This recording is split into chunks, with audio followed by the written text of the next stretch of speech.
Kaixo, bideo honetan ikusiko dugu zer den kalibrea eta nola erabiltzen den. Hemen daukazutena da kalibre virtuala, behan utziko dizuet linka ikusteko zuek interneten nola erabili, bale? Baina bitartean azaltzeko zer den kalibrea eta nola erabiltzen den, hau erabiliko dugu. Kalibrea luzerak neurtzeko tresna da. Zati ezberdinak ditu. Adibidez, dauzkagu bi erregela. Bat finkoa dela hau, erdikoa, eta beste bat mugikorra dela hau. Horretaz gain, dauzkagu lau baraia, erderaz mordaza. Lau baraiak dira, bi hauek eta beheko bi hauek. Era berean, daukagu hemen atzealdean buztana deitzen dena. Dela beste zati bat eta hau mugitzen da mugikorrarekin. Bale? Ikusten? Neurtu baino lehen beti konprobatu behar deguna da gure kalibratuta dagoela. Horretarako egiten deguna da kalibrea itxi eta konprobatu behar dugu erregela finkoaren 0a eta erregela mugikorraren 0a parekatuta daudela. Zerbait neurtu nahi degunean egiten deguna da baraien artean jarri eta gero goiko torlojuarekin finkatzen dugu erregela mugikorra. Kalibrearen doitasuna zer den ikusteko lupa hartuko dut eta orain hemen erdian daukazutena erregela finkoa da eta bekoa da mugikorra. Lehendabizi goikoa begiratuko dugu. Orduan, hemen 0tik batera badaude 10 zati. Zati hauetako bakoitza da milimetro bat. Beraz, doitasuna da tresna batek bereizi dezakeen aldaketarik txikiena. Orduan, momentuz, goikoari begiratuz, ematen du dela milimetro bat. Bale, gorde buruan milimetro hori. Orain begiratzen duguna da bekoa.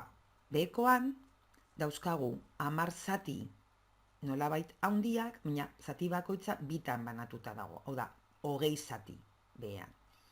Orduan, doitasuna egiteko hartzen dugu goiko zati txikiena eta zatitzen dugu beko zatien kopuruaren artean. Kasu honetan ditzateke bat zati 20.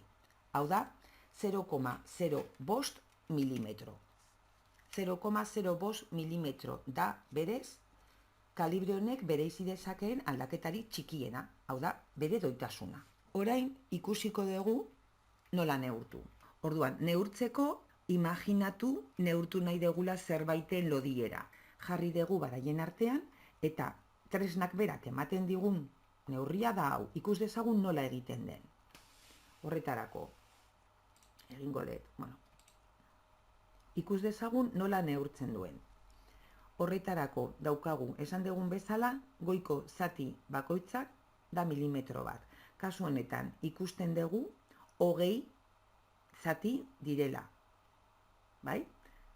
Nola ikusten dugu hori? Zeren begiratzen dugu 0a non dagoen eta ikusten dugu dagoela 20 eta 21 artean. Horrek esan nahi du 21 milimetro baino txikiagoa dela gure neurketa. Berez, hartuko genuke 20, lehendabiziko bi zenbaki hauek. Begiratu, beheko erregelan, ze zati, ze marra parekatzen da goiko marraren batekin. Vale?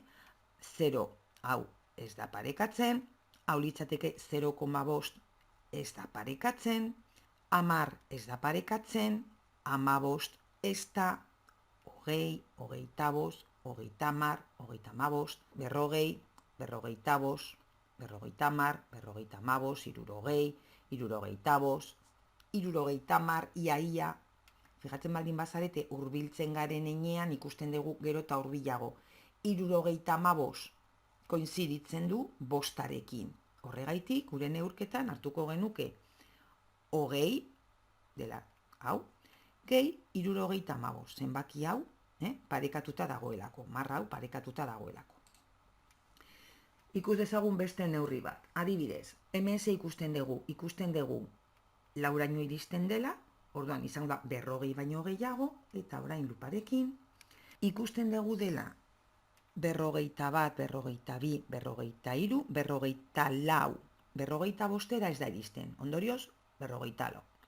Orain begiratu behar dugu berriz ere erregola mugikorrean ze marra koinziditzen duen goiko batekin.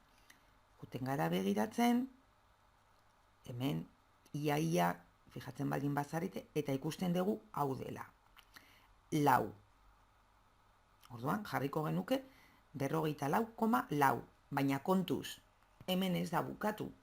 Zeren, kalibre honek neurtzen du, esan dugun bezala doitasuna dela 0,05, horrek esan nahi du. Bigarren hamartarra beti izango dela 0,5. Orduan, kasu honetan, litzateke 40. Hemen egongo balitz 45. Orduan, kasu honetan neurtu duguna da 44,40 milimetro. Orain, ikusi behar duguna da ze neurtzeko kapaza den.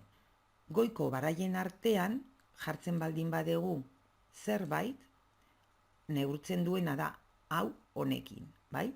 Orduan, goiko baraiekin neurtzen duguna normalean da barruko diametroak. Adibidez, saiodi baten barruko diametroa. Kanpoko diametroa neurtzeko berriz, erabiliko genuke beheko baraiak, bi hauek. Jarriko genuke neurtu nahi deguna zati gris ilunen artean, kontuz ez jarri hemen goian, zeren horrek ez du neurtzen.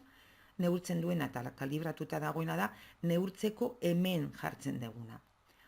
Bekoarekin neurtuko genituzke diametro, kanpoko diametroak, lodierak eta bar. Eta, buztana, lehen esan dugun bezala, balio du sakonerak neurtzeko. Adibidez, saiodi baten sakonera. Hau mugituko genuke, sartuko genuke barrura, eta honekin neurtuko genuke. Vale? Apoiatuta hemen, zati honetan. Vale? Eta nik uste hau dela dana. Edo zein zalantza baldin badaukazue, edo zerbait ez bada oso ondo gelditu, mesedez idatzi da behan zuen iruzkinak. Eta saiatuko naiz argitzen, eta agian bideo berritu beharko dut.